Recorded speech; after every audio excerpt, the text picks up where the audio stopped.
Hai, kalian suka nggak kalau game favorit kalian itu collab dengan laptop gaming favorit kalian? Kita lagi kedatangan salah satu laptop gaming yang desainnya itu agak berbeda dengan laptop-laptop gaming lain yang kekinian. Inilah MSI Crosshair 15 Rainbow Six Extraction Edition.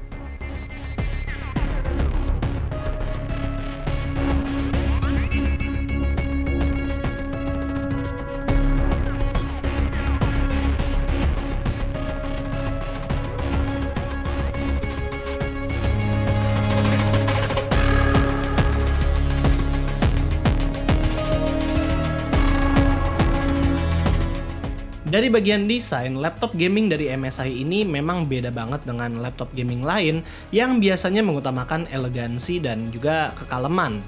Yang ini membuat breakthrough dengan membuat laptopnya itu punya color palette hitam dan kuning ditambah dengan logo Rainbow Six Extraction yang bisa menyala.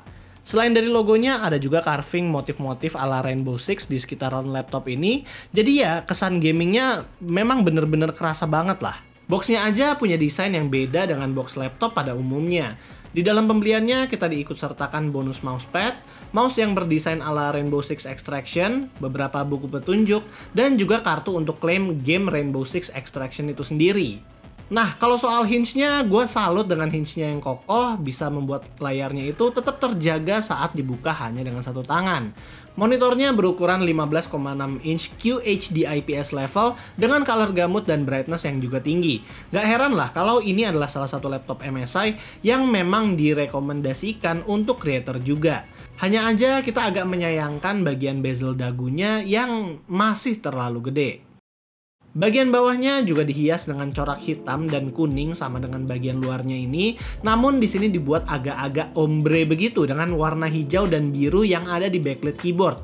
Ya sayang juga sih di sini warna backlit keyboardnya nggak bisa diatur lagi, alias yang bisa kita atur hanya brightness-nya aja.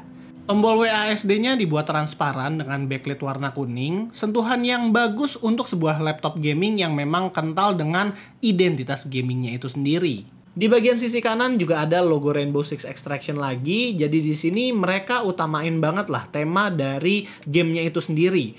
Jujur, laptop dengan gaya begini sebenarnya bukanlah preferensi kita, karena kita biasanya mau yang kalem-kalem aja gitu. Tapi buat orang yang doyan dengan corak gaming, terutama Rainbow Six fans, pasti suka dengan desain yang bercorak Rainbow Six begini.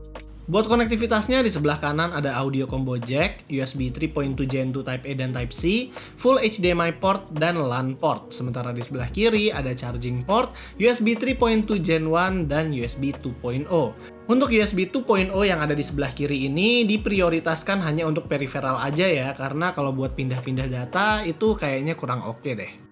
Nah, kalau kita ngomongin soal dapur pacu, laptop ini menggunakan prosesor pentolan Core i9 12900H, GPU RTX 3060 dengan TGP sampai 140 Watt, dan RAM 16GB DDR4 yang tentunya bisa di-upgrade lagi sampai 32GB.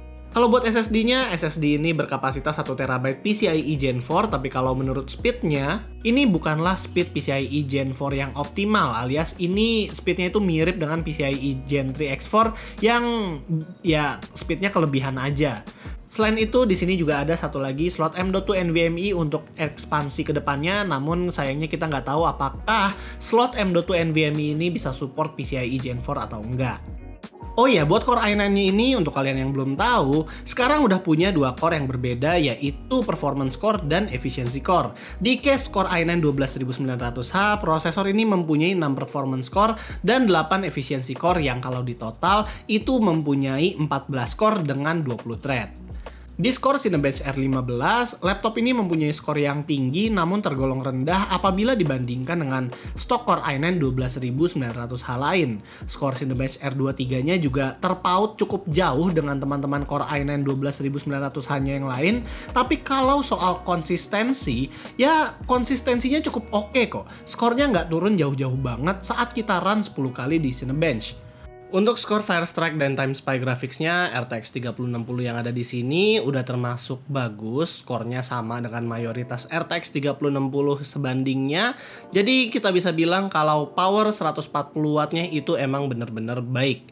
Di beberapa game AAA seperti Red Dead Redemption 2, Outriders, atau Far Cry 6, itu kita mendapatkan frame rate di atas 60 di settingan mentok kanan, asalkan masih memakai resolusi Full HD. Untuk game-game ringan macam Dota 2 atau Valorant, bisa sampai mirip-mirip dengan refresh rate monitornya, jadi kalau misalnya mau dipakai kompetitif juga bagus. Dan kayaknya resolusi game yang pas memang Full HD aja di sini, karena toh 15,6 inch juga nggak terlalu kelihatan 2K-nya, dan dimana kita bisa lebih mentokin ke kanan settingannya kalau kita turunin resolusinya. Selain gaming, software produktivitas juga bisa kelar dalam waktu yang cukup singkat berkat Core i9 12900H-nya tersebut.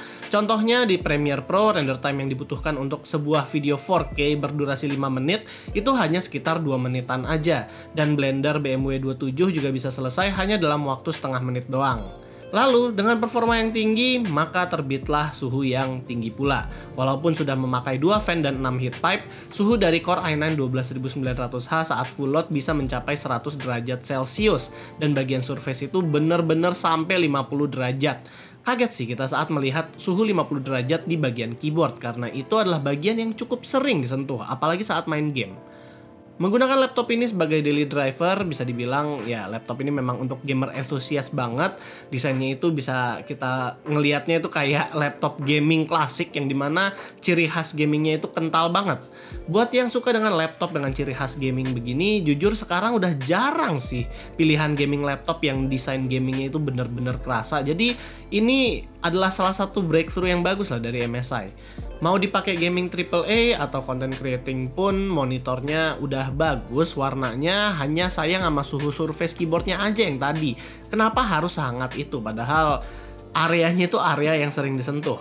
Selain itu, kekuatan baterainya juga ya bisa dibilang kurang baik, hanya sekitar 3,5 jam aja di pemakaian ringan, jadi siap-siap aja untuk bawa adapternya kemana-mana.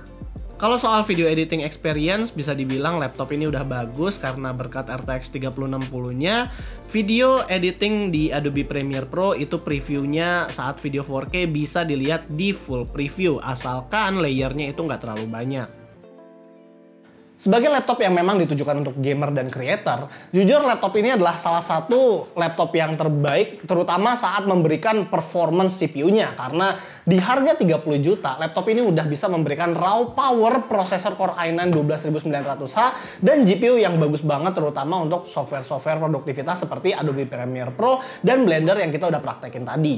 Yang kita sayangkan hanyalah temperatur tinggi saat main game di bagian keyboardnya, yang pasti itu pasti mengganggu sih, karena saat main game dan juga saat ataupun saat produktivitas itu bagian keyboardnya ya pasti kita bakal sering sentuh. Sementara saat full load dia memberikan suhu 50 derajat, itu tangan kita pasti kepanasan. Kalau soal desain ya memang subjektif lah, ada yang suka dan enggak dengan desain yang kayak gini, tapi jujur desain ini memberikan angin segar di masa-masa laptop gaming sekarang udah mulai monoton. Jadi ya paling itu aja sih pendapat kita tentang MSI Crosshair 15 Rainbow Six Extraction Edition. Kalau kalian suka dengan videonya, jangan lupa kasih kita like, share, dan subscribe. And as always, stay safe and stay healthy.